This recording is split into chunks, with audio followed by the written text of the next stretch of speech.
বাংলাদেশের মুক্তিযুদ্ধের পটভূমিকায় নির্মিত ধীরে বহে মেঘনা চলচ্চিত্রের নির্মাতা কে? ক. আলমগীর কবির। খ. খান আতাউর রহমান। গ. হুমায়ুন আহমেদ। ঘ. সুভাষ দত্ত। ধীরে বহে মেঘনা বাংলাদেশের মুক্তিযুদ্ধভিত্তিক একটি গুরুত্বপূর্ণ চলচ্চিত্র, যার পরিচালক আলমগীর কবির। চলচ্চিত্রটি ১৯৭৩ সালে মুক্তি পায় এবং মুক্তিযুদ্ধের সময়কার ঘটনা ও স্বাধীনতা পরবর্তী বাস্তবতাকে কেন্দ্র করে নির্মিত হয়। ছবিটির কাহিনী ও চিত্রনাট্য আলমগীর কবিরের। আলমগীর কবির বাংলাদেশের চলচ্চিত্রের একজন গুরুত্বপূর্ণ নির্মাতা ও চলচ্চিত্র সমালোচক।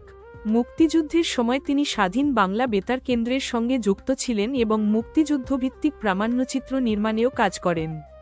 তার উল্লেখযোগ্য চলচ্চিত্রের মধ্যে সূর্যকন্যা, সীমানা পেরিয়ে, রূপালী সৈকতে ও মোহনা রয়েছে। মনে রাখুন, ধীরে বহে মেঘনা আলমগীর কবির ১৯৭৩ মুক্তিযুদ্ধভিত্তিক চলচ্চিত্র। ধীরে বহে মেঘনা চলচ্চিত্রের পরিচালক ও নির্মাতা ছিলেন আলমগীর কবির। তিনি মুক্তিযুদ্ধভিত্তিক চলচ্চিত্র নির্মাণে গুরুত্বপূর্ণ অবদান রেখেছেন। তাই সঠিক উত্তর হল ক. আলমগীর কবির। ট্রাই বাংলাদেশের মুক্তিযুদ্ধভিত্তিক চলচ্চিত্র ওরা ১১ জন এর পরিচালক কে? ক. চাষী নজরুল ইসলাম। খ. সুভাষ দত্ত। গ. আলমগীর কবির। ঘ. খান আতাউর রহমান। আনসার ক.